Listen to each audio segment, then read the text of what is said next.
And because of the issues of dual citizenship. Absolutely. Were unable to be confirmed by the Parliamentary Committee on Appointments. But he has made one thing clear. He absolutely has. One of the things that he has done in the interim time is appoint Haruna Kasolo as the acting Foreign Affairs Minister currently. All right, we'll be driving that debate tonight on NBS Live at 9. But later on, also have a conversation on what the debate in Parliament is like. The removal of the leader of opposition today as we speak, appointed currently by the National Unity Platform, which is the biggest opposition political party. The rules, according to PLU-aligned ministers, say that it should be changed. What impact does that have for the democracy in Parliament? This is NBS Live at 9. Let's take a look at the headlines. President Museveni appoints Haruna Kasolo as acting Minister for Foreign Affairs. Is PLU's LOP strategy targeting Senyonyi, or is it about making good the administration of Parliament? We are simply fulfilling a patriotic role. This is going to affect the checks and balances in Parliament. Outbursts over the PLU's proposed law. The election must be by the parties that is going to lead. Analysts say it cannot see the light of day.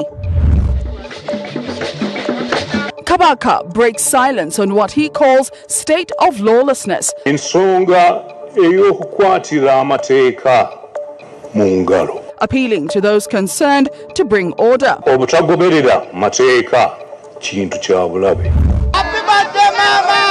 And President Museveni pays tribute to the First Lady on her 78th birthday. This is NBS Live at 9 with Kanari Mugume and Victoria Sibia.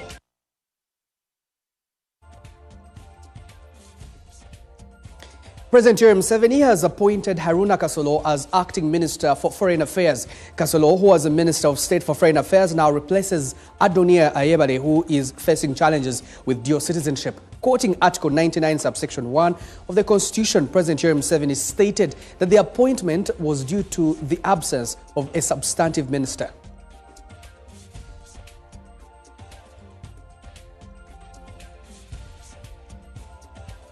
As you see, appointment of acting Minister for Foreign Affairs in exercise of the powers vested in the President by Article 99, subsection 1 of the Constitution. I hereby appoint you acting Minister of Foreign Affairs in the absence of a substantive minister. Signed, Yoweri K. Museveni, President. Does copy to the Vice President, the Prime Minister, Head of Public Service and Secretary to the Cabinet, and the Permanent Secretary.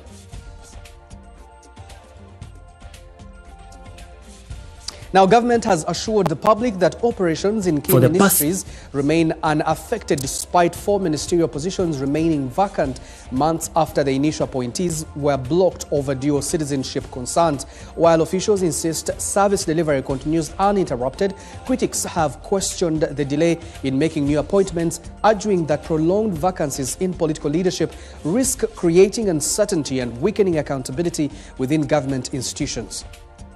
Past 2 weeks, newly appointed ministers have been at Chankwanzi undergoing introduction and orientation on the execution of their duties following their swearing in and assumption of office. However, 4 ministerial positions remain vacant: Minister of Foreign Affairs, State Minister for Internal Affairs, State Minister for Foreign Affairs, and State Minister for Microfinance. The initial appointees were blocked over allegations of dual citizenship, which is prohibited under the Constitution for certain public officers. The controversy prompted President Yoweri Museveni to appoint a special committee to investigate the allegations. Although the committee completed its work and submitted a report, no replacements have yet been appointed. And a brief has been made and handed over to the PPS this morning for your further guidance. The delay has raised questions about the impact of the vacancies on government's operations. However, Information and ICT Minister Justin Kasuri Lumumba says government business continues to run smoothly despite the unfilled positions. Keep calm, work is going on. Where there is a gap, they can call on extra manpower. We're also part of the manpower to go and help in any ministry. Article 113 and 114 of the Constitution empower the President to appoint cabinet and state ministers. Article 114 Clause 4 further provides that ministers are responsible for their respective ministries and any functions assigned to them by the President. Political analysts and observers argue that ministries can continue functioning because much of the day-to-day administration is handled by permanent secretaries and other technical officers. Ministers are not technical people in their respective ministries. These ministries are supposed to be run on technical personnel. Sekabira, however, suggested that the delay in filling the vacancies could be politically motivated, arguing that the President may be maintaining leverage over members of Parliament seeking ministerial appointments. You look and see how people are going to humble themselves, because now no one knows what happens the following day. Maybe they are thinking that they will be picked to fill those positions. Government has rejected such claims, maintaining that service delivery and ministry operations have not been affected. We are coming from Chankwanz, where we have all agreed to work together as a team, because once the hand is limping, the other hand should support. Once there is need, we can all assemble there. But equally, the Prime Minister has the Minister of General Duties in the office of the Prime Minister, Honorable Hilary Onek. That is also part of his work. This is not the first time a ministry has operated without a substantive minister. Between 2021 and 2022, the Ministry of Justice and Constitutional Affairs functioned without a cabinet minister until the appointment of Norbert Mao in July 2022, demonstrating the ability of government institutions to continue operating despite political vacancies. Buyaga West Member of Parliament Dennis Namara has formally written to Speaker Jacob Oboth notifying Parliament of his intention to seek leave to amend the Administration of Parliament Act. Namara says the proposed amendment seeks to give Parliament power to remove the leader of the opposition in Parliament, arguing that the LOP office should be held to the same accountability standards as government ministers and the President. The move comes a day after UPDF and Patriotic League of Uganda PLU Chairman General Muhoozi Kainerugaba directed PLU-leaning MPs to do everything possible to remove Joel Senyonyi from the leader of opposition position, and the PLU-affiliated legislators have begun mobilizing to implement their leader's order. Is touching on the removal of the leader of opposition. MP Dennis Namara of Buyaga West is now leading the push and has already notified the Speaker of his plan to introduce amendments to the law governing Parliament's operations. So the amendment is touching those particular provisions in terms of how the leader of opposition is appointed. Number two, the functions of the opposition parties regarding the composition of committees. And number three, the participation of political parties and independents in coming up with the leadership of the committees of Parliament. He says the leader of opposition should be elected by all members of Parliament and independent legislators, not by one political opposition party with majority of legislators in the House. Right now, what's happening is that the leader of opposition is not chosen by the opposition political parties. Neither through consultation. The leader of opposition is selected from Kavule by some few individuals. So do not take it to say we are witch hunting anyone. We are simply fulfilling a patriotic role of good governance under multipartism. The legislators also want the leader of opposition to account for funds allocated to the office alleging misuse. The leader of opposition of that office has a budget of about 4 billion Uganda shillings. That money is drawn from the consolidated fund. Therefore, there must be an oversight by Parliament in as far as how that money is spent, whether there's value for money or not. So even those who access government resources while hiding behind elements of opposition, they stone will be turned. Namara argues that since Parliament can pass votes of no confidence in the President, Speakers, Ministers and Parliamentary Commissioners, it should have similar powers over the Leader of Opposition. President of Uganda, as we speak, under the Constitution and under Parliament, he can be removed by Parliament. You are aware. The Speaker of Parliament can be removed by Parliament. The Deputy Speaker can be removed by Parliament. Cabinet Ministers can be removed by Parliament. Even members of Parliament can cease to be members of Parliament under the law if they fail to attend specific number of plenaries. What about the Leader of Opposition? Well, let's continue with this particular story. Political analysts have warned that proposals that the NRM and its Patriotic League of Uganda pressure group to change the selection process of the Leader of Opposition could weaken the opposition and reduce parliamentary oversight, potentially undermining democratic accountability. However, other observers say the proposal is unlikely to pass and is expected to face significant political resistance. Following the Patriotic League of Uganda, PLU's proposal to amend the Administration of Parliament Act governing the office of the Leader of Opposition, including allowing all opposition parties and independent MPs to participate in electing the office holder, as well as introducing mechanisms for a vote of no confidence, among other changes, political commentators have raised concern over its implications. Analysts argue that the proposals could further weaken the opposition and erode democratic principles. They say removing the influence of the largest opposition party, currently the National Unity Platform, could further fragment the opposition. Once this comes into play, it is going to undermine the growth of opposition party in this country. If you change the selector, you may also change the character of the opposition oversight. But also potentially it would undermine the multi-party dispensation. They add that a Leader of Opposition elected under such an arrangement may lack the political strength needed to effectively hold government accountable, potentially allowing the executive to operate with fewer checks. Such a change would actually fragment opposition authority and even weaken coherency in terms of oversight, and also destabilize the very institution in terms of clarity that would actually allow the Leader of Opposition to challenge the executive efficiently.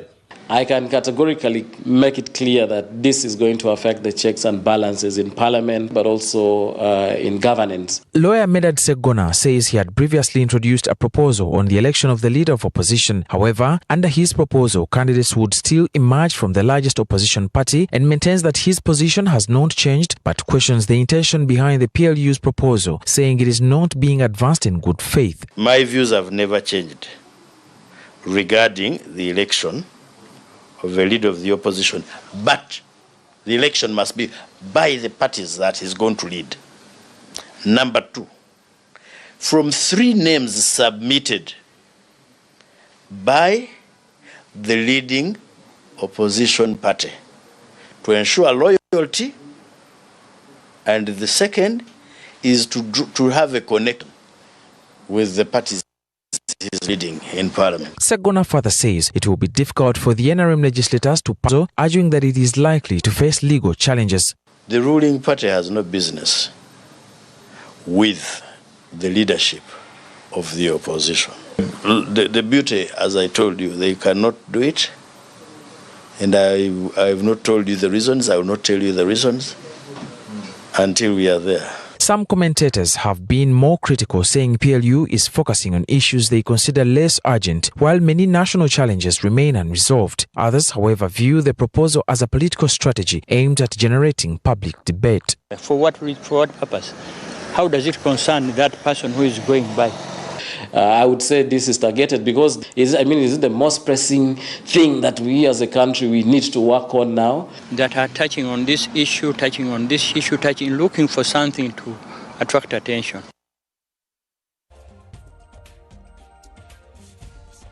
Well, the PLU does seem to be stirring the pot on an issue that has been stirred over and over again. Now it comes back. Absolutely. Now, the change on how the Leader of Opposition is selected or elected, whichever way you want to see it, it's not the first time this debate is coming around. Last year, Honorable Richard Lumu did bring about this debate, but his bill was later thrown out. Now, let's speak to Honorable Francis Mwijuche, former legislator for Buheju, to give us perspective on this. And he'll be joining us to look into some of the opinions that have been put forward to be able to have the way the leader of opposition is selected, but also most importantly, whether it will succeed. PLU is pushing this forward. Honorable Mwijuche, many thanks for joining us this evening.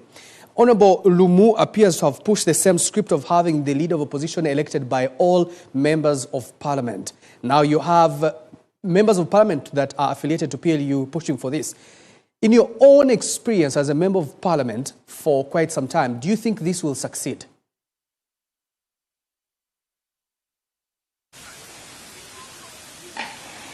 Well, thank you very much, Canary. I am a student of public policy and governance.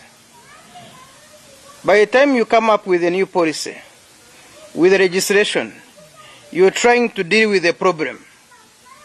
So in this case, what is the problem that the Honorable Namara and the group are trying to deal with, challenge? What is the problem?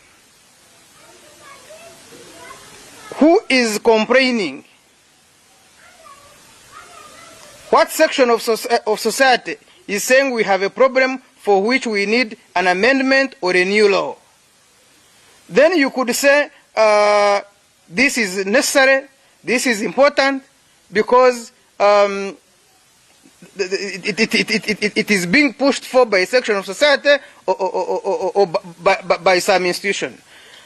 But this is a leader of opposition. A leader of opposition is a leader of members of parliament in opposition. How come it is the NRM members of parliament coming up with an amendment, with a notice to deal with how a leader of opposition, somebody who is actually not their leader, you know? So I think this is a plan that will not go through, because even if it was to go through, it would still not affect the current leader of opposition, because the leader of opposition was announced in parliament. His name was communicated by the speaker. Now you can't work retrospectively. You can't work backwards. So if it is targeting Senyonyi, this cannot still work unless they are looking at effecting it after his term. All right, Honorable. But again, what about this effect? Should it happen? Let's just assume that it may go through, it may not. Let's just assume that maybe it may go through, maybe because of the numbers in Parliament for the NRM. Do you think that it will affect multi-party dispensation inside the August House?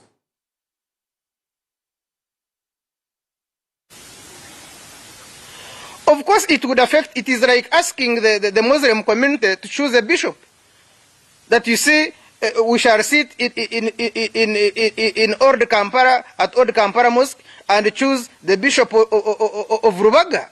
I mean, it would affect the way the Catholic Church is run.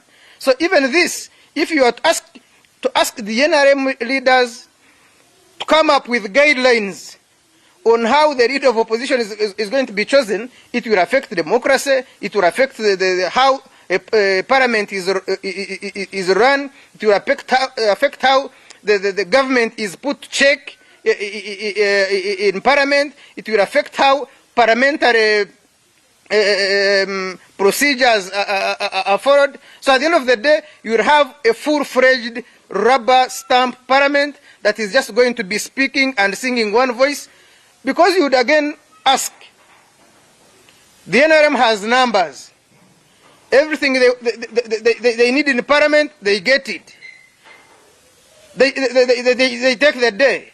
So when you see such maneuvers, it would suggest that NRM is at its weakest, even with its numbers. They are worried of the 50 maybe members. if I may ask, do you think that in one or another, the leader of opposition one must be accountable because he has a budget as an office. Regardless of how he spends it, he needs to account to Parliament or the people he leads or she leads in terms of the expenditure. But also, number two, there should be avenues on how he or she should be recalled.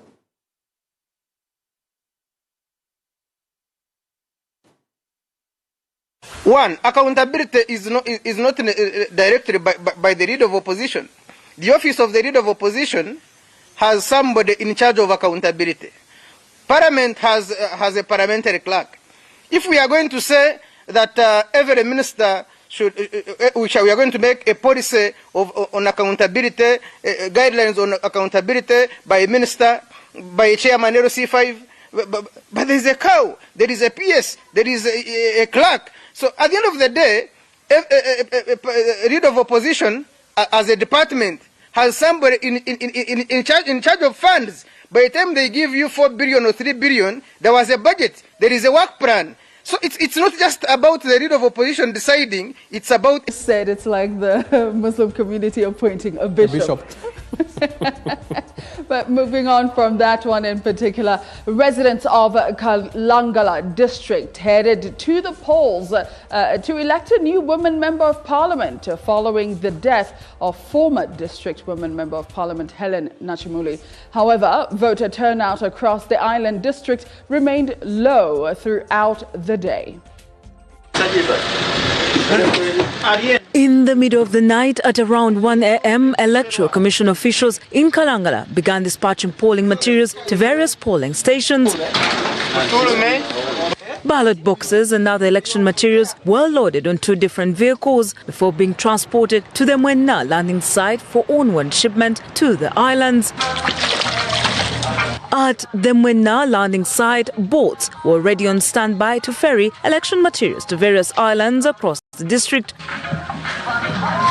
The materials were swiftly loaded and dispatched despite concerns of strong winds and rough waters on Lake Victoria, which had raised fears of possible disruptions to the transportation process.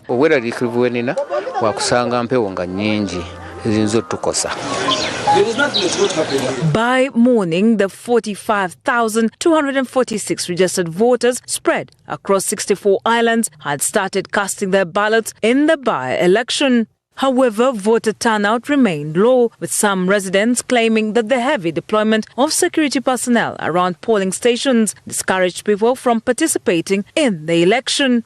One of the candidates, Helen Flavia Nagawa, alleged that some of her agents had been arrested and prevented from carrying out their election monitoring duties. We have just been noticed that our agents are under threat and intimidations. I would love to call it torture, basically, because you just can't tell any agent, you sit, stand, move here, move there. Nagawa's camp was not the only one reporting challenges. National Unity Platform officials also raised concerns after the leader of the opposition, Joel Senyonyi, who was travelling to Kalangala to monitor the election, was reportedly stopped and removed from a ferry before reaching the district. We got onto one of the ferries, but it did not move. We were on it for 2.5 hours, and eventually I learned that they got instructions not to move the ferry for as long as I am on it. Eventually we got onto a second ferry, and that ferry moved. When it got midway in the middle of the lake, we saw them begin to reverse. We asked what the problem is, and they said they got instructions to reverse. Masaka Regional Police spokesperson Twaha Kasirye dismissed allegations of arbitrary arrests, but warned that anyone who engages in acts of violence or disorder during the electoral process would face arrest. That is not true. No one is arrested, as it is being alleged on TikTok and so on. No one is arrested, and the situation is still reading normal and calm with no cause of alarm. Meanwhile, Electoral Commission Deputy Chairperson Hajat Aisha Wega said voting was proceeding smoothly in the areas she had visited and emphasized the use of biometric voter verification machines to ensure the integrity of the election. In fact, when you put your thumbprint at the BVK machine, it makes a sound and says success. They have recognized you. When they do that, when they recognize you, they pluck out a ballot, and still the BVK machine has to recognize that ballot. Well, vote counting is underway, and we're going to look into what is happening right now in Kalangala as we listen in to some of the results. Kampala Irene of NUP with a 06. Nasuna Agnes Independent with a 0. Total number of valid votes cast for candidates 51. Total number of invalid votes 1. Total number of ballot papers counted 52. Total number of spoiled ballot papers 0. Total number of ballot papers issued to the polling station 52.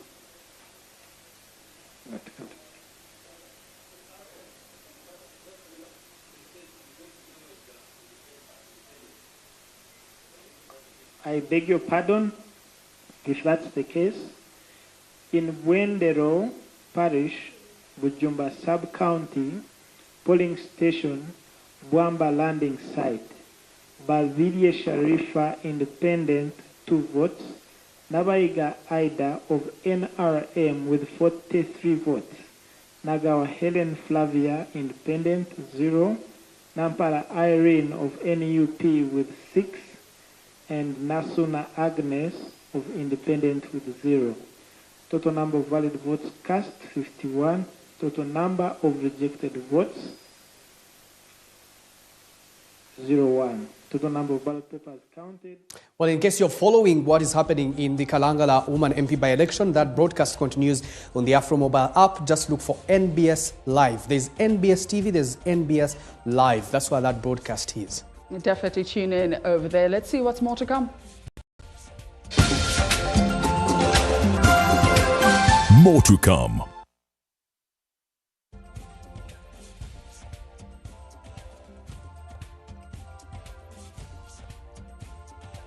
Well, still coming your way, Uganda Prison Services spokesperson, Commissioner Frank Baine, has acknowledged receipt of a court order directing the immediate transfer of former Lord Mayor Arias Lukwago. We'll be hearing more about that after the break.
They share an office.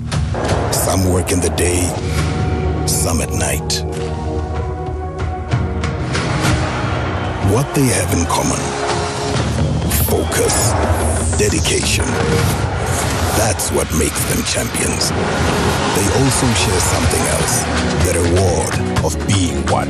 The official beer of the FIFA World Cup 2026. Not for persons under the age of 18. Drink responsibly. In 30 seconds, I'll tell you why you have until the 30th of June 2026. First, the 30th of June is your deadline to file your tax returns for the financial year ending 2025-2026. Don't wait. Late filing means errors, and errors mean penalties. Second, if you have an outstanding tax, pay your principal by the 30th of June 2026, and URA will give you a 100% tax waiver. No interest, no penalties, gone. File and pay now at www.ura.go.ug. Developing Uganda together. Carrying cash can be stressful. The I&M Bank multi-currency prepaid card makes paying smart and simple. Load and spend confidently in 9 currencies: Ugandan shilling, Kenyan shilling, Tanzanian shilling, Rwandan franc, Indian rupees, United States dollar, British pound, euro, and South African rand. Enjoy safe, simple payments wherever you go. The I&M Bank multi-currency prepaid card is open to everyone, whether you have an I&M Bank account or not. Get yours today and pay confidently worldwide in 9 currencies. I&M Bank Uganda Limited is regulated by Bank of Uganda. Customer deposits are protected by the Deposit Protection Fund up to 10 million shillings. Terms and conditions apply. I&M Bank, on your side.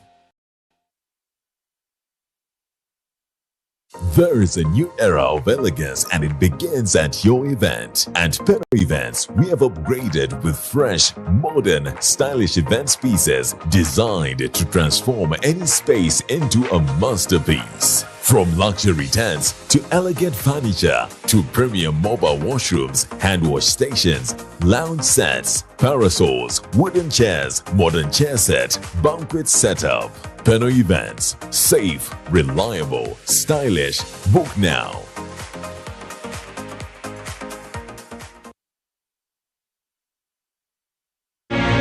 Life unfolds in chapters. Through many of these chapters, Jubilee has been present.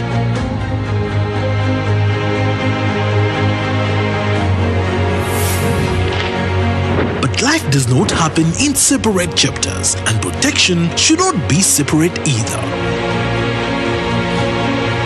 Two journeys have become one. Jubilee Life and Jubilee Health are now one. Here for every chapter, together for better. Jubilee Life Insurance Company of Uganda is regulated by the Insurance Regulatory Authority of Uganda.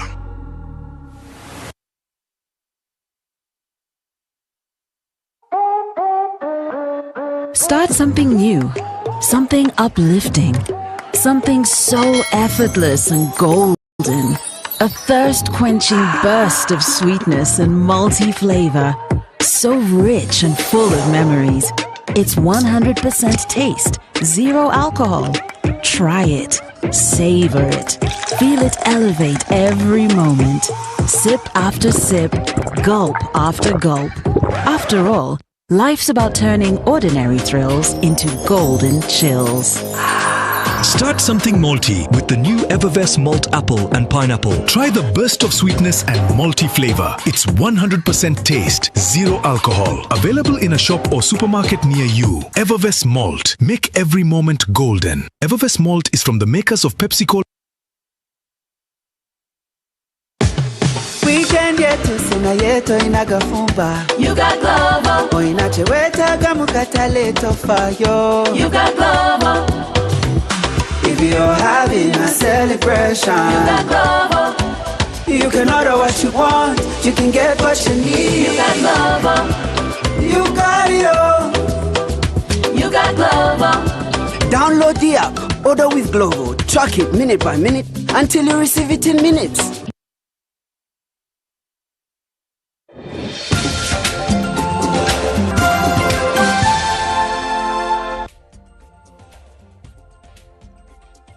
Welcome back. Kabaka Ronald Muwenda Mutebi II has called on the government and security agencies to take stronger action, especially against the recent surge of lawlessness and criminal acts, and expressed sympathy to all those affected by the situation.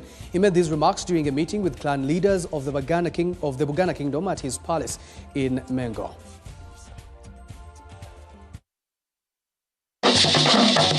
Kabaka Ronald Muwenda Mutebi II appeared before his subjects who had gathered at Bulange Mengo. While addressing the clan leaders, the Kabaka strongly condemned the practice of not following the law. He called on those involved in such actions to correct their behavior and help restore dignity, peace and stability of the country. Ensonga ey'okukwatira amateeka mu ngalo oba obutagoberera mateeka kintu kya bulabe. Tusaba bekikwatako okulaba nti ensi yaffe efugibwa ku nkola essa ekitiibwa mu bantu, kissa ekitiibwa mu ddembe lyabwe ne mu mateeka. The Kabaka also conveyed his sympathy to all those who have suffered as a result of such incidents. Tusaasire abo bonna abatyoboddwa mu ngeri eno. He emphasized that clan leaders are the foundation of Uganda and thanked them for their service. He, however, urged them to intensify efforts to guide the younger generation, preserve and promote the importance of clans, and strengthen cultural values. Ebika gwe musingi gwa Buganda. Tulina okukubiriza abataka okuyigiriza n'okwagazisa bazzukulu bammwe empisa ennono ebyafaayo n'olulimi lwaffe. The Kabaka also urged citizens to protect their land from grabbers by remaining vigilant and safeguarding their property. Okuyigiriza abavubuka okukola emirimu n'okukuuma ebyabwe ng'ettaka kubanga Obuganda obw'omu maaso buyimiridde ku bo.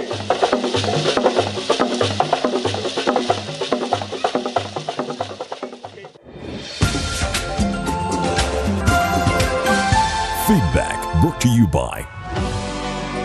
In business, you need advice, solutions, and sector expertise when it matters. Your new office space looks great. What's next? We get it. Absa Business Banking. All right, let's get into the feedback on your question. But before that, this is the broadcast on Afro Mobile that is going to be, of course, broadcast on NBS Live. That is on Afro Mobile. But let's get into the question for tonight. In light of the Kabaka's caution against lawlessness, what actions are you taking to uphold the rule of law in your community? Hashtag NBS Live at 9. Getting into the first comment of the day, Kusma Samteire says, to uphold the rule of law and heed to Kabaka's caution against lawlessness, as a citizen, I can take several proactive and practical steps at a community level, inclusive of reporting crimes promptly, supporting community policing, and using formal justice system at my local council, LC. All right? Meanwhile, Connery, do you know your local council, your LC, in your area? Okay, say less. The people supposed to maintain law and order are the ones breaking the law. All right. Ayatollah Reagan says, respecting legal procedures, reporting crime through proper channels and rejecting corruption, resolving disputes peacefully and promoting civic responsibility are key to upholding the rule of law in the community. Reagan Matoma Youth.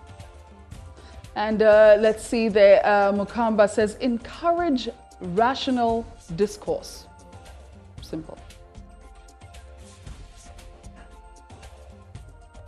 Well, let's get to our next story now. Speaker of Parliament Jacob Oboth has called for unity, discipline and strict accountability within the Patriotic League of Uganda. He has made these remarks as Tingei County Member of Parliament Fadil Twala formally assumed office as Secretary General during a handover ceremony held in Kampala. Now, Oboth cautioned that the office of Secretary General is not ceremonial, but one of responsibility that demands active leadership and accountability.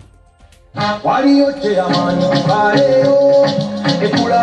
at the PLU headquarters during the handover ceremony, Speaker of Parliament Jacob Oboth called for cohesion within the organization, warning against internal divisions and factionalization. He noted that leadership transitions are a normal part of public service and urged PLU members to embrace change as part of institutional growth and development. Not an office. The mistake we make many times when we get to these offices, we think it's an office, but not a commission. Let there be no misunderstanding. As a pressure group aligned to the NRM, the chairman of PLU, General Mohozi Kainerugaba, has made it clear that PLU will work to support government to achieve target of $500 billion GDP by 2031. The incoming PLU Secretary General Fadil Twala pledged to strengthen grassroots mobilization, support anti-corruption efforts, improve service delivery, and expand PLU structures across the country. PLU will stand firmly on the side of integrity and accountability. We shall support all the efforts aimed at eliminating corruption, in our government institutions, local government, and public agencies. We shall encourage citizens to speak out against corruption and demand value for money in every public project. PLU Vice Chairperson Michael Nwajira also appealed for unity, forgiveness and stronger coordination as the organization continues to expand its national structures. So I want to thank you for the cooperation and for the unity. Thank you so much, and we shall always work together, and you're most welcome, and thank you for attending our function. I know some double in NRM and the PLU. We are one. Tuko pamoja.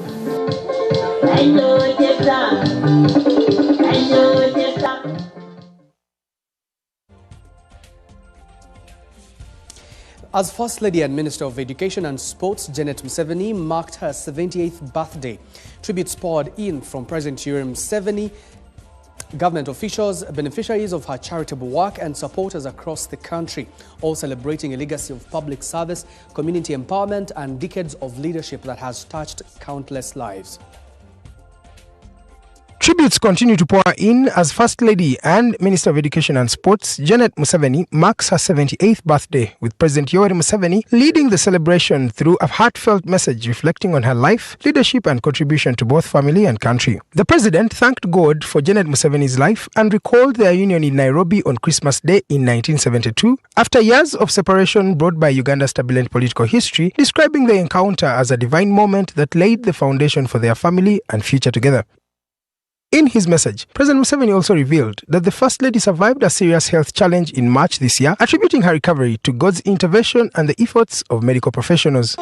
Happy birthday! At Philip Omondi Stadium in Kampala, where friends, family, USO beneficiaries and supporters under the Gen Z for Genome Museveni initiative gathered for a sports gala in her honor, State Minister for Sports Peter Ugwang described Janet Museveni as a dedicated and hardworking leader whose contribution has left a lasting impact on Uganda's education and sports sectors. I am what I am because of Mama.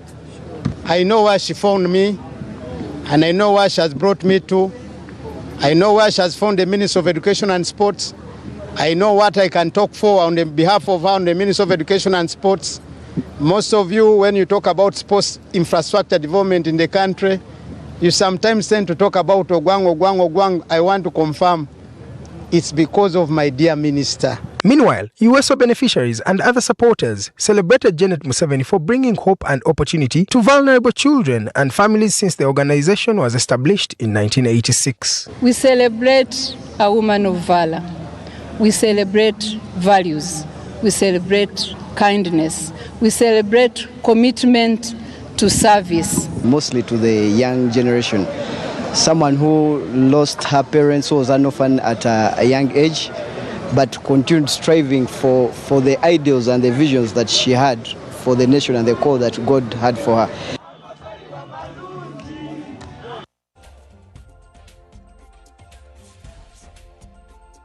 Uganda Prisons Service spokesperson, Commissioner Frank Baine, has acknowledged receipt of a court order directing the immediate transfer of former Lord Mayor of Kampala, Elias Lukwago, to Mulago National Referral Hospital for treatment of chronic illnesses confirmed by the court. Baine said the prison service was still within the 24-hour period granted to comply with the order and transfer Lukwago to specialized medical care. He added that prison authorities were receiving hourly updates on the former Lord Mayor's health condition. However, Lukwago's supporters who visited him at Luzera's Maxon Bay prison expressed concern over the delay in implementing the court directive, arguing that his health continues to deteriorate.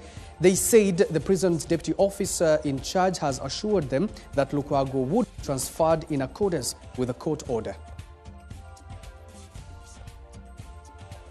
Today, following yesterday's judgment, by today, the correspondence from court reached us asking that Elias Lukwago be taken to hospital, and our medical team has started the preparation in liaison with Mulago Hospital. And we all know that since the court instructed that Mulago Hospital will be the one to make the report, so our team is coordinating with the hospital, and we shall comply. We haven't gone out of time. So we are still within time. And who says even at night people can't move? People can move, whether it's night or day, people can move. So for us, we have read the content of the letter and we shall comply 100%. We did our pre-entry medical examination. We have been cooperating with his family and his doctor. He's taking all the medicines he was taking. We have not stopped him. His diet has not changed. So there's nothing which is an emergency. He's still not well. We are so surprised that up to now, the authorities in Ruzira do not see that they are holding a man who is supposed to be in intensive care. We started with the office of the RPC, and we immediately asked whether Lord Mayor Arias Lukwago had already been taken to Mulago Hospital. And he told us that they were still within the 24 hours. So when we got to Makshon Bay prison where he's being held, we found there 2 ambulances and we're like, oh, we're relieved, like here finally. He's being taken to Mulago Hospital. But when we got inside, we talked to the deputy OC because we are not seeing any signs, and we inquired from him whether the Lord Mayor was being taken to Mulago. And he also gave us the same answer, that they are still within the 24 hours. However, he gave us assurance that they are going to implement the court ruling.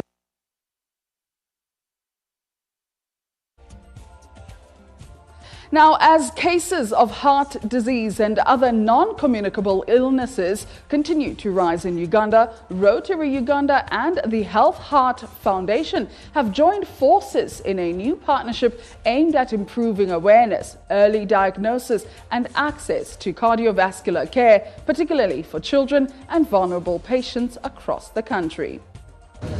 Rotary Uganda and Health Heart Foundation have signed a memorandum of understanding aimed at strengthening efforts to combat heart disease and other non-communicable diseases through increased awareness, early diagnosis, treatment and post-care support. The partnership will mobilize resources to expand cardiovascular services, establish and equip additional heart care centers across the country, and encourage Ugandans to regularly monitor their heart health and seek timely medical attention. Speaking at the signing ceremony, the governors of Rotary Districts 9213 and 9214 said that the partnership comes at a critical time when increasing numbers of children and young people are being diagnosed with heart-related conditions. They noted that the collaboration will strengthen screening, diagnosis and referral services across Uganda. This is to make sure that we communicate, to help us communicate the impact of a health heart to our children, to all Ugandans in this country. This is also to work with Rotary so that we can continue advancing the issue of health. It comes in at a time when we have had our Rotarians dying. Different people are dying because they don't know their status for the cardiovascular state. But Health Heart is coming in to address those challenges. Can we have more people test for their heart health? Can we have our children test? And when we send them for treatment in India, what is the post-care treatment that they can get? Healthy Heart Foundation co-founder and Rotarian said that the agreement will help expand public awareness campaigns on heart disease and improving access to cardiovascular services nationwide. She explained that the foundation has already established heart centers in different parts of the country and plans to leverage the partnership to set up more centers and bring services closer to communities. We are going to do a lot of things, and one of those things is mainly to continue raising awareness with the parents of these children, to raise awareness with us as you know, adults as well. How do you live healthy? How do you look after your heart? And how do you prevent yourself from having any non-communicable disease that could affect you? Through Rotary District 9213, we've opened different heart centers in different parts of the country through the Little Hearts Project. The partnership builds on Rotary's long-standing commitment to addressing health challenges and is expected to improve prevention, early diagnosis and management of heart conditions. It will also help to ensure that patients receive early comprehensive care and support throughout the recovery journey.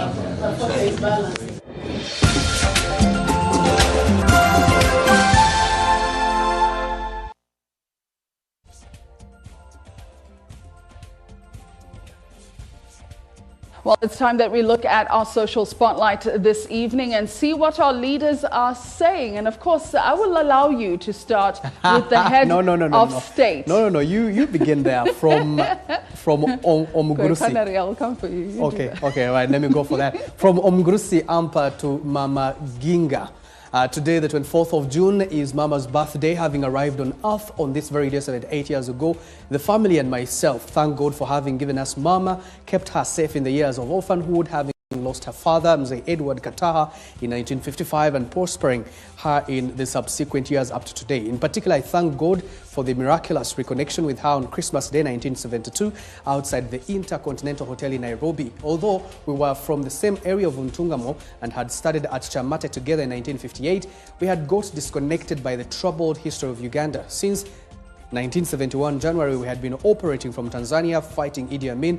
I had indeed been involved in the disastrous battle of the 17th September 1972 in Mbara, where out of 330 people that attacked on that axis on account of not being trained, by evening I had managed to take back only 46, including an Obote fighter known as Ajeta, a good but chaotic fighter. Quite a tribute for your birthday. I was about to say, this is a happy birthday. That's what he was trying to say. Happy birthday. Yeah, happy birthday to the First Lady. All right, so there you go, new minister there. Yeah, let's have a look there. Honorable Haruna Kasolo says, I am profoundly honored by the trust and confidence reposed in me by the President Yoweri Museveni through my appointment as Acting Minister of Foreign Affairs. I extended my sincere gratitude to His Excellency for this opportunity to serve our nation in this capacity. I remain committed to upholding Uganda's foreign policy objectives, advancing our diplomatic engagements, and serving with integrity, professionalism, and unwavering dedication in the pursuit of our national interests. A very interesting position to be in, especially acting. We just don't know how long how long that will be. Well, you should have seen the comments that came with that particular appointment. Online comments on X can be quite interesting. That's the feed coming live from Kalangala at the Tadi Center for the by-election of Woman Member of Parliament. It's live on the Afro Mobile on NBS Live. All right, we do step into a break. I think we should. When we return, SB will be telling us more about Forex and maybe how the market... Interest rates in this case, so... All right. Yeah. All right, let's step into that.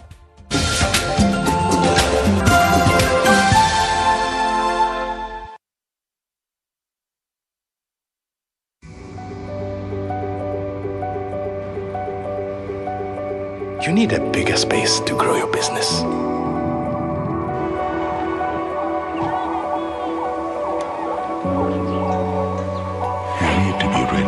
For any season.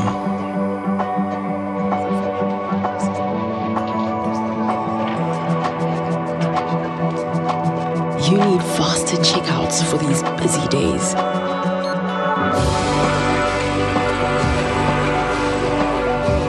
You need more equipment to meet demand.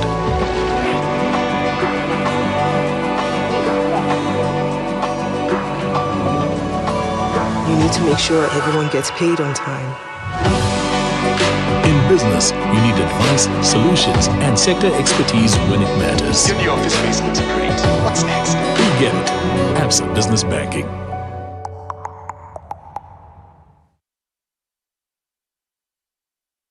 In a world that's always changing, the foundations of trust must stay strong. For over 60 years, we've built the minds that build trust, shaping the professionals who carry confidence into boardrooms, communities, and lives. Because trust doesn't happen by chance, it's built, tested, and taught. As the world moves forward, so do we, blending data, innovation, and human insight to prepare the next generation of industry leaders. Insurance Training College in Uganda, enhancing professionalism. East Africa is advancing toward deeper regional integration, stronger economies, and improved livelihoods for its citizens. Join the 6th edition of the East African Community Post-Budget Dialogue for financial year 2026-2027, organized by Siatini in partnership with key government institutions and development partners. under the theme Leveraging Regional Integration through Enhancing Domestic Resource Mobilization, Prudent Debt Management and Resilient Trade and Investment for Improved Livelihoods in the East African Community. The dialogue would explore practical solutions for sustainable growth and regional transformation, featuring a keynote address by the Right Honorable Rebecca Alitwala Kadaga, the first Deputy Prime Minister and Minister for the East African Community Affairs, alongside the leading policymakers, private sector representatives, civil society and development partners from across the region. Thursday, 25th of June, 2026, from 9:30 a.m. to 1 p.m. Watch live on NBS Television, YouTube, Zoom, Facebook, and other digital platforms. Be part of the conversation shaping the future of East Africa. Organized by Siatini, Minister of Finance, Planning and Economic Development, Uganda Revenue Authority, Ministry of East African Community Affairs, in partnership with Diaconia, Tax Justice Network Africa, Government of Ireland International Development Program. Why pay for someone else's repairs? Say goodbye to hidden costs and hello to peace of mind of a brand new start. Discover the Suzuki range of unmatched, fuel-efficient and reliable options. From the iconic Jimny to the new Across Hybrid. Find the perfect blend of style and world-class efficiency. Upgrade today and enjoy 1 year of free fuel and comprehensive insurance, plus 2 years of free service and a 3-year warranty. Trade in your current car or choose financing to start driving as you pay installments. Don't wait. Visit the Suzuki showroom today or call 0800-211-033 to get started.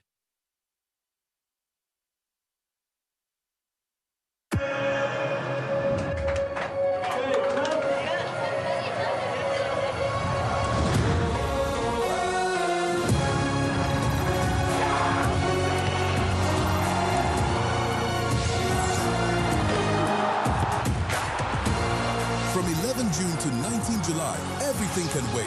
The FIFA World Cup 2026. Catch all 104 matches on 4 dedicated channels, live on SuperSport, only on DSTV.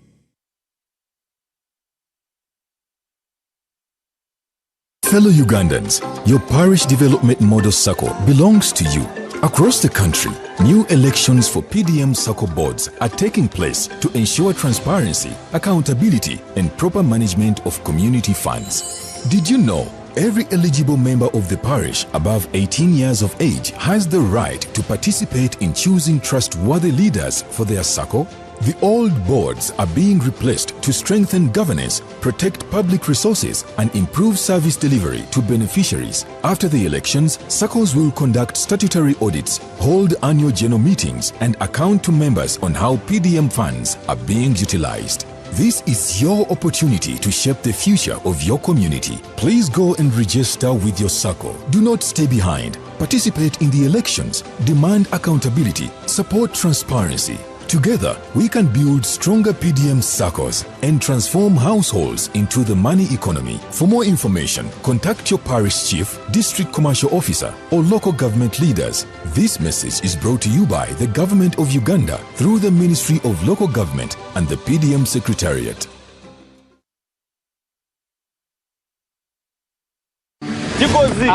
The problem is the foundation. Do you know the kind of cement I'm using in this foundation? I guarantee you even my grandchildren will come and find this house. You buy your buy today and get the job done. Strong, reliable, available at hardware shops countrywide.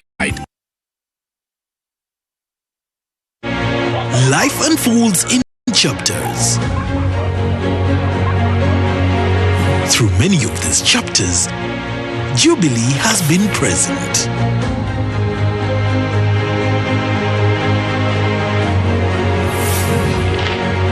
But life does not happen in separate chapters, and protection should not be separate either. Two journeys have become one. Jubilee Life and Jubilee Health are now one.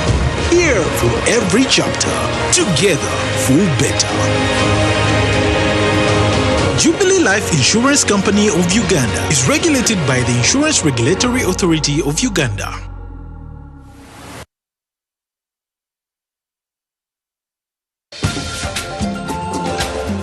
Business Pulse, brought to you by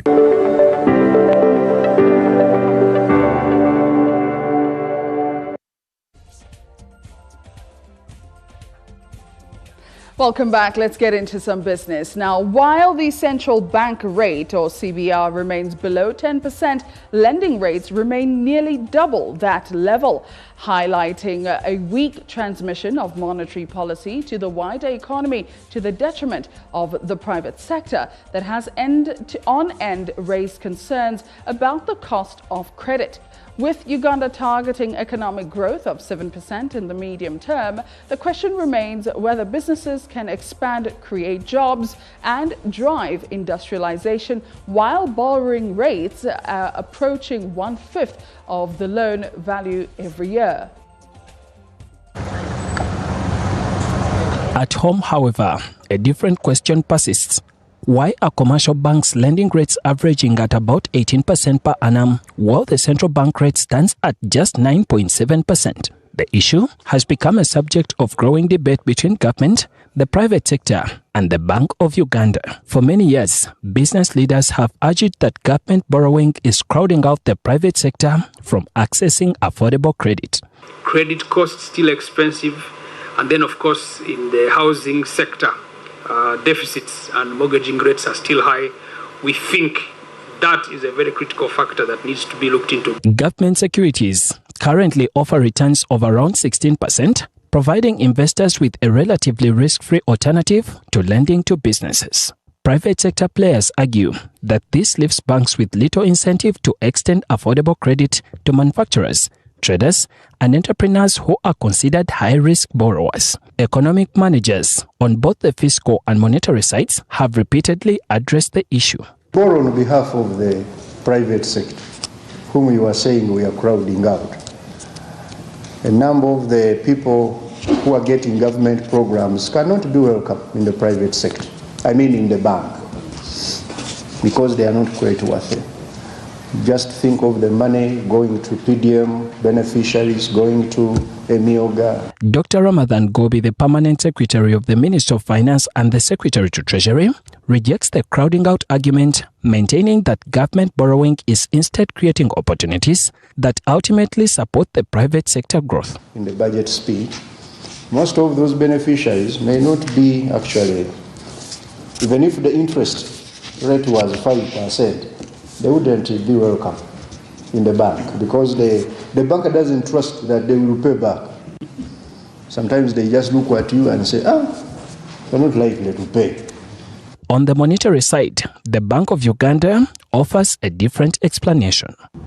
If, for example, we adjusted the CBR to take, for example, 8.75 and the T-bill rate for 91 came down to maybe 9.5, it will have a ripple effect on the other yields as well. And then if a commercial bank is pricing the loan that you are coming for, it means that the risk-free rate will be lower, and it should really translate into lower lending rates. Now, whether that happens, it's of course something empirical, because there are other factors that affect lending just beyond. Experts argue that deeper capital markets, stronger local financial institutions, and more Ugandan companies listed on the Uganda Stock Exchange, and a clearer long-term economic strategy could help lower the borrowing costs and unlock growth opportunities for micro, small, and medium enterprises.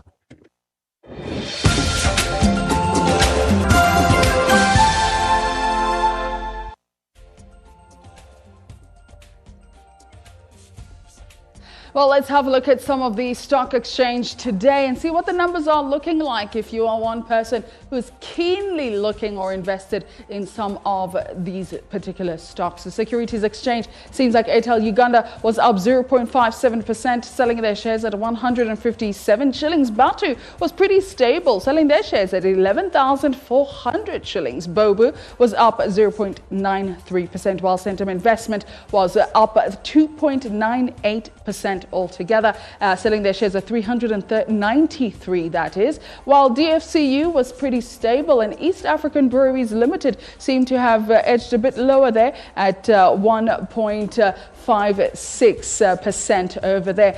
The rest of the stocks remained pretty stable throughout the day, not much changes, but those are major changes for tonight.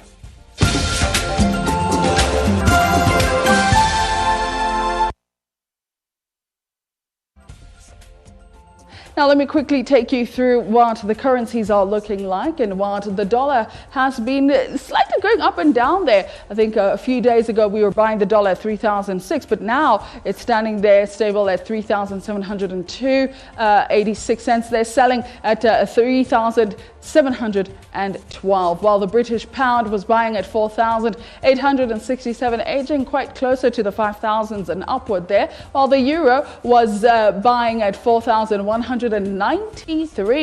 Now, looking there at our regional currencies, buying at 28.56, selling at 28.70. The Tanzanian shilling was buying 1.40, selling at 1.43. Those are our major currencies, and looking at the shilling, pretty stable compared to those particular ones.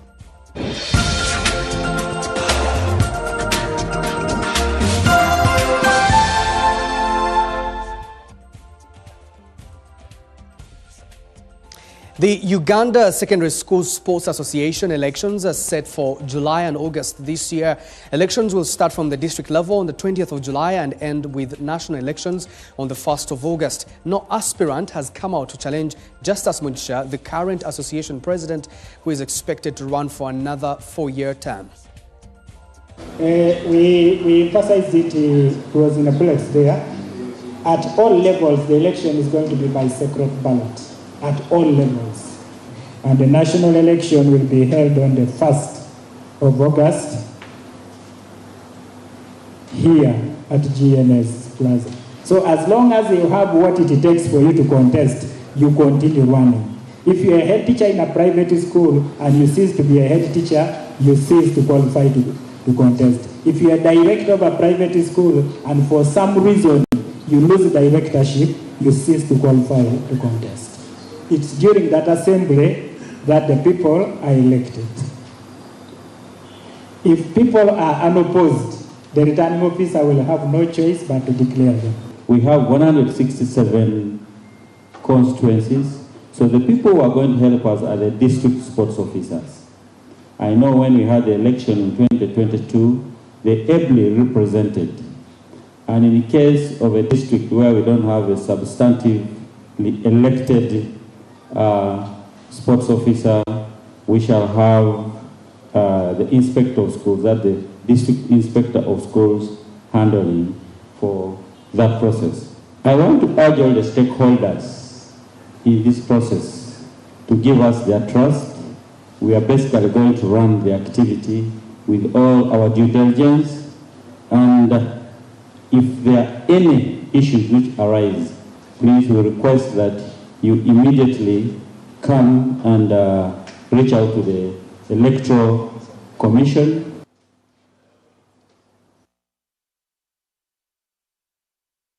The Uganda baseball national team of 20 players has concluded the non-residential training camp at St. Peter's Secondary School in Zambia, ahead of the East African Baseball Championship scheduled for the 26th of June to the 28th of this specific month, June, at Hams International Stadium. Uganda will battle Kenya, Tanzania and Sudan in the championship, which will also be a World Cup qualifier.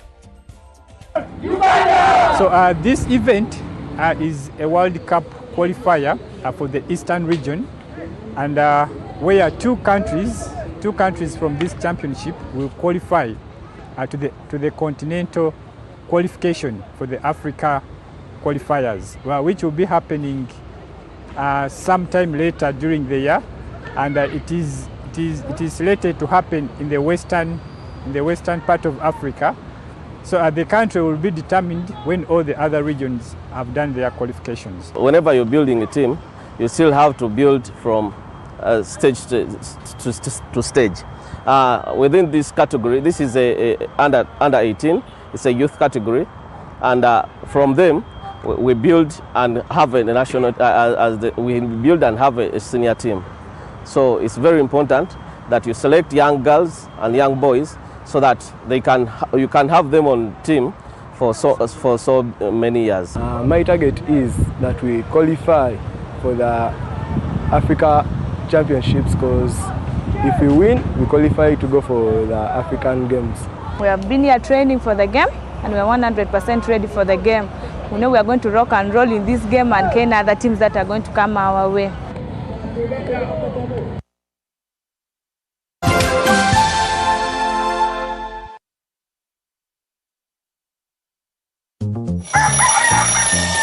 MTN voice bundle. Yeah. Load. Hey. Hello, Mama. Hey, it is me, your son, Opio. Hey, now, Mama, listen to me. MTN has the offer. Yes, it has the offer. You load from 7 a.m. to 8 a.m. Now, they have free MTN to MTN minutes. And those minutes.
Like no other at Pineapple Bay Clubhouse. It's a whole vibe. You can hire any of our 3 VIP cruise boats for groups of 10, 14, or 25 people. Or you can cruise out with swag on a luxury yacht for 12 people. Our premium boats are all safety compliant. Make your next vacay an all-round experience at Pineapple Bay, located on Bulago Island, right in the midst of Lake Victoria.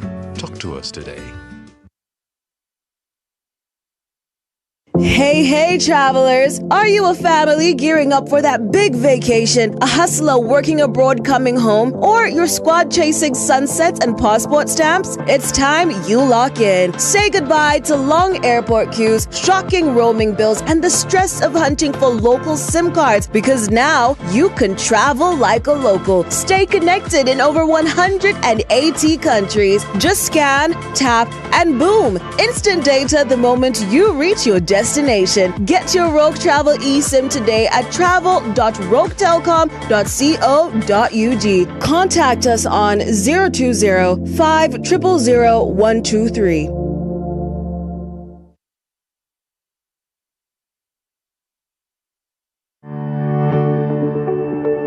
The Ministry of Health informs the public to remain vigilant against Ebola virus disease. Symptoms include diarrhea, vomiting, abdominal pain, fever, and body weakness. If you or someone you know develops these symptoms, seek medical attention immediately. Protect yourself and others by avoiding handshakes and unnecessary physical contact, washing your hands regularly with soap and water, or using an alcohol-based sanitizer. Cleaning frequently touched surfaces and avoid direct contact with infected persons' body fluids like vomit, stool, sweat, and urine. To report a suspected Ebola case, send an SMS to 6767 and type alert, or call the toll-free number 0800 100 066. Report early, protect lives.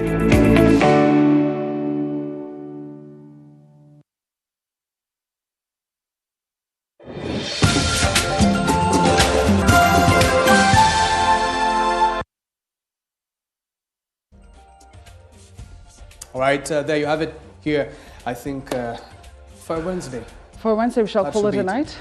Yeah, absolutely. Well, the politics does continue, right? On NBS Live, you can definitely catch that right now if you want to see the proceedings for the Kalangala Woman Member of Parliament and see how those proceedings are continuing. And on the other hand, we do have on Sanyuka Television Jovia City. Yeah. If you want to catch up on some music entertainment, Sanyuka TV has got you some politics, NBS Live on Afro Mobile. Now, from us, I guess this is it. Peace out. Yeah. That's how you want to get out of here. Peace out. Kampala Central remains the heartbeat of Uganda's capital, but also is one of the most challenged urban spaces, facing persistent drainage failure, congestion, rowdy borders, and a growing urban poor.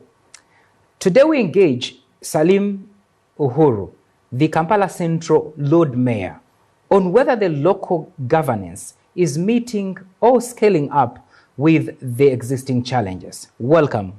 Thank you so much. I'm honored to be here today. And I want to thank you, Dalton, for inviting me.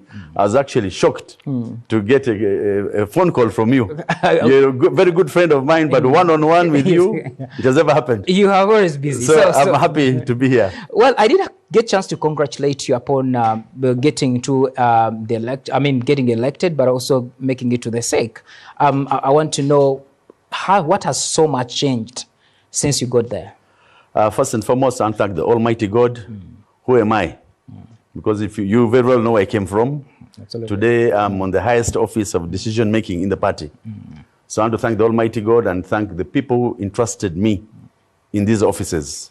I'm the district chairperson NRM, I'm the mayor of Kampala, and now I'm the SEC member of Kampala region.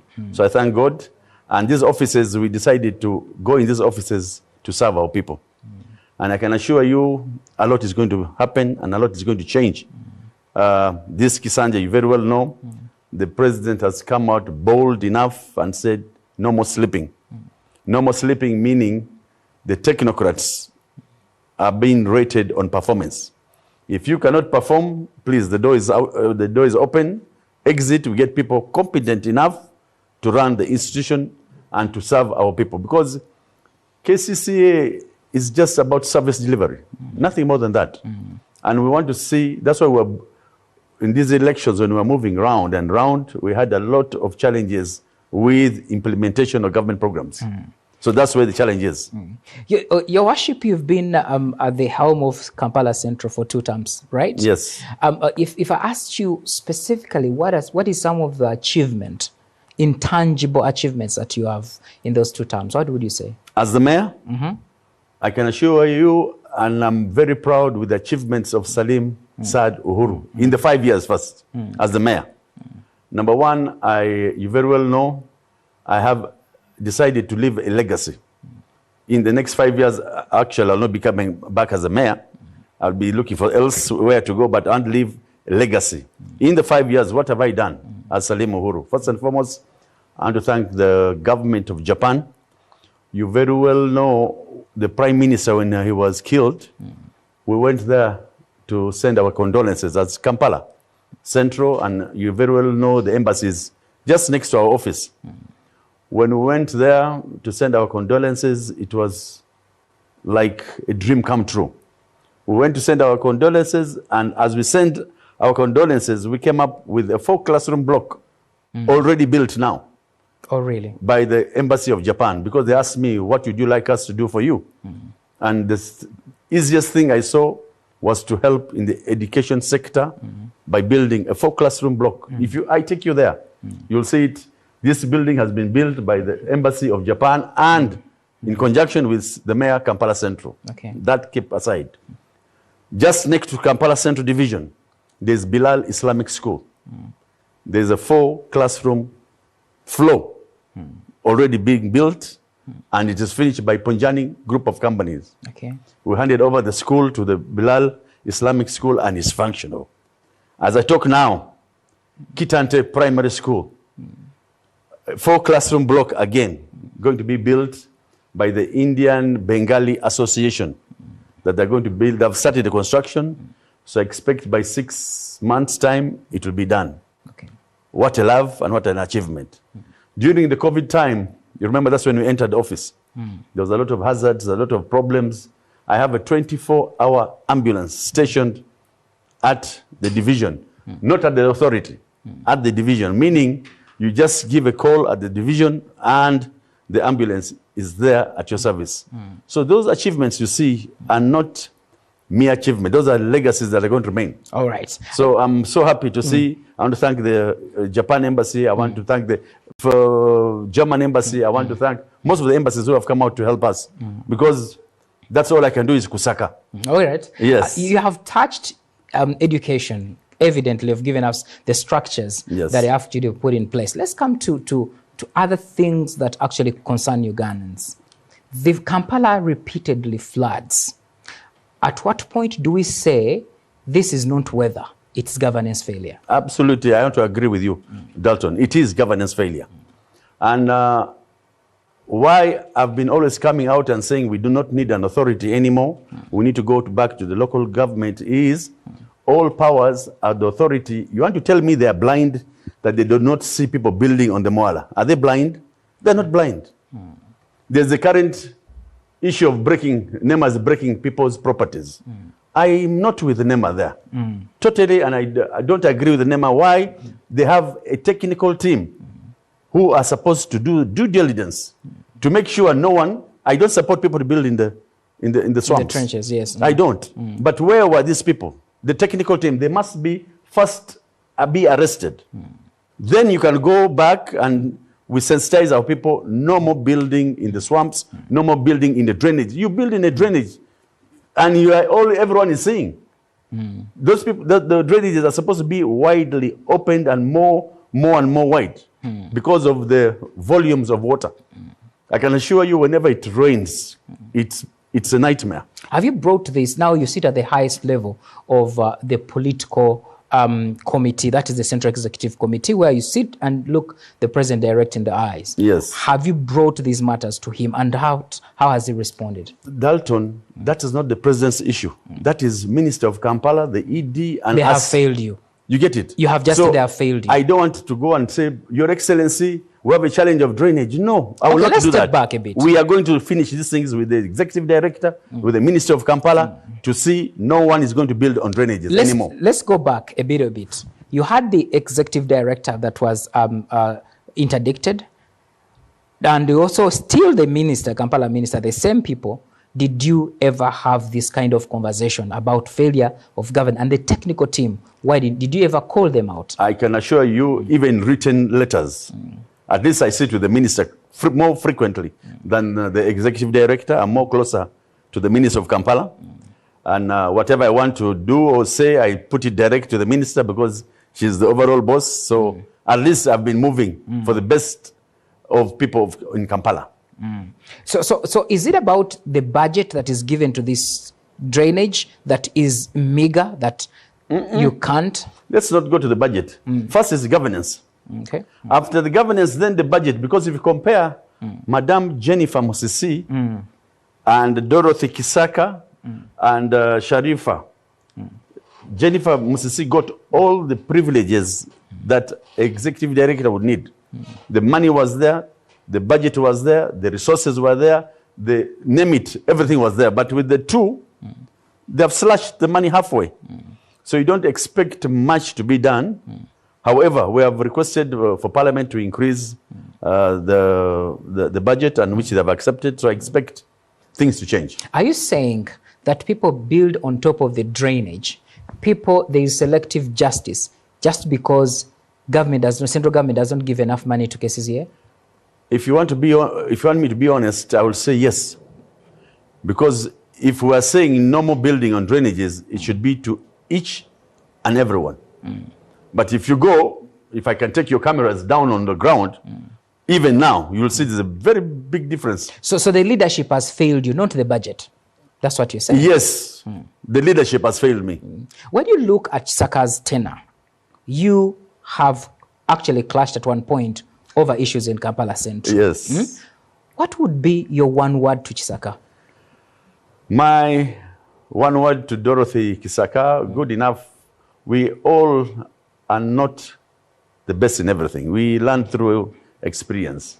When she came in after Jennifer Musi, there was a lot of turbulence in Kampala.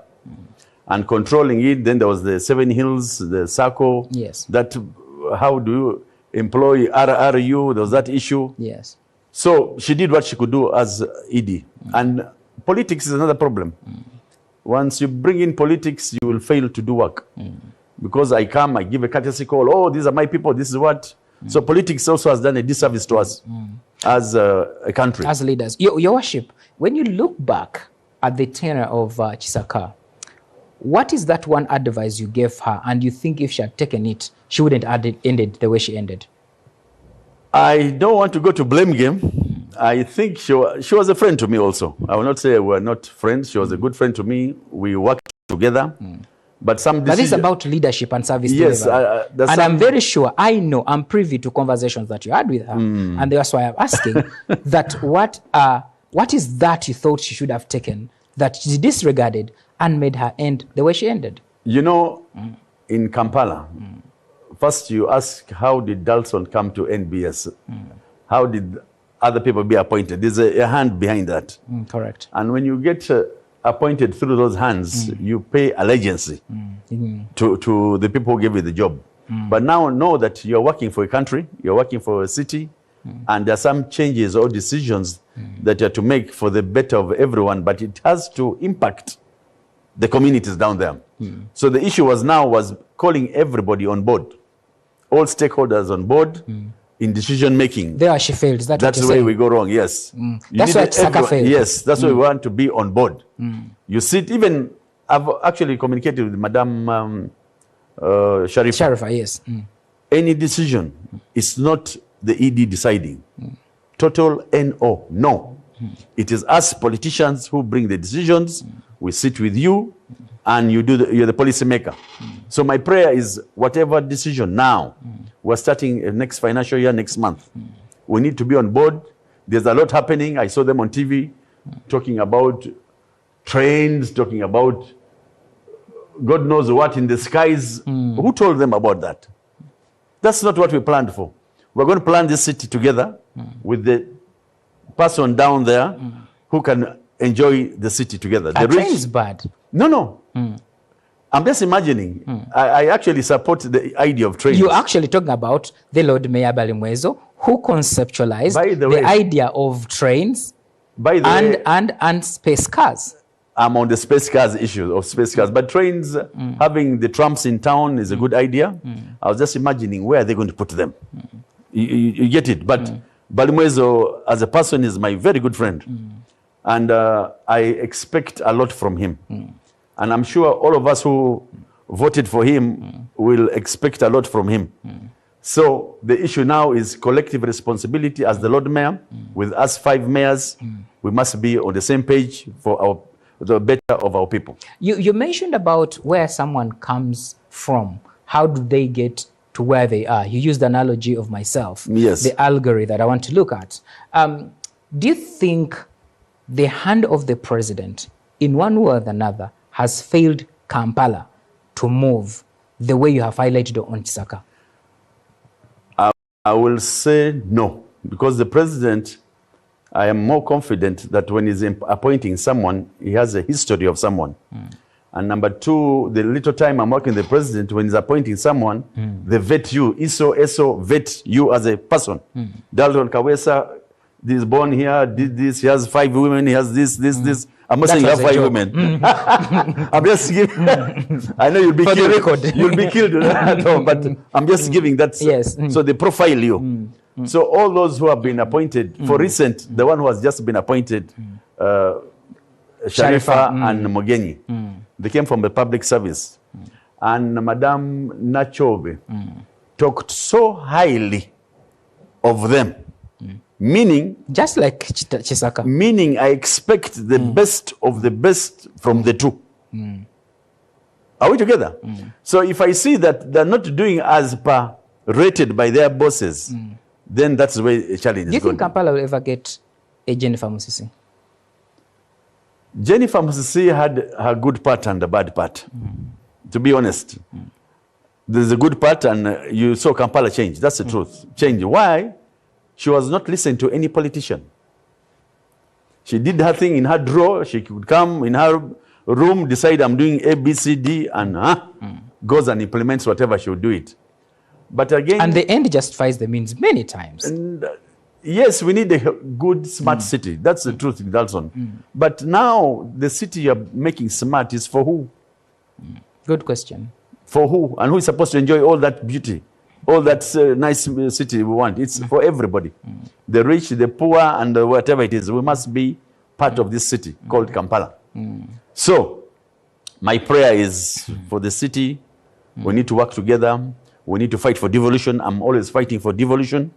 Till tomorrow, I'm going to fight for devolution, whereby I don't have to go and report to the authority every time. Well, I came out loud and clear, issue of trade order. We needed an organized city. Dalton, down there where you know where we come from, it was a nightmare.